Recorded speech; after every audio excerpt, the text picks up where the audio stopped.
তোমাদের একটা ফানি গল্প শোনাই। তো যাদের মন খারাপ আছে অবশ্যই মন ভালো হয়ে যাবে, এটা আমি কথা দিতে পারি। যদি হাতে কয়েক সেকেন্ড সময় থাকে তাহলে আমার গল্পটা শুনে যেতে পারো। তো ছেলেটার নাম সুঙ্কু। তার সমস্যা একটাই, সে ইংরেজিতে কথা কইবারই পারে না, কিন্তু ম্যাডাম তো রেগে মেগে পুরো আগুন। সুঙ্কু, তুমি যদি কালকে ইংরেজিতে কথা বলা না শিখতে পারো, না শিখে আসো, তাহলে কিন্তু তোমার খবর আছে। তো সুঙ্কু তো ম্যাডামের এই কথা শুনে ভয়ে ভয়ে বাড়িতে গেল।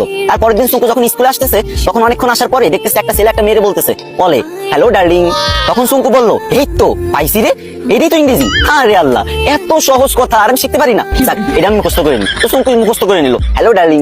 চুঙ্কু ভাবলো রাস্তাঘাটে মনে হয় মানুষ ইংরেজি বলে সবাই, তো এবার থেকে যার ইংরেজি শুনবে সেটাই মুখস্থ করে নেবে। তো চুঙ্কু আর দূর আগে যাওয়ার পরে পার্কের ধারে একটা মেয়ে একটা ছেলের বলতেছে, সেটা ননসেন্স। তো চুঙ্কু বলবো, এই তো আর একটা ইংরেজি পাইছি, সেটা ননসেন্স, এটা শিখে নিল। চুঙ্কু তো মহা খুশি, ভাবতেছে মনে মনে, কি রে আমি দুইটা ইংরেজি শিখে গেছি, আজকে তো ম্যাডাম আমার কিছু কইতে পারবে না।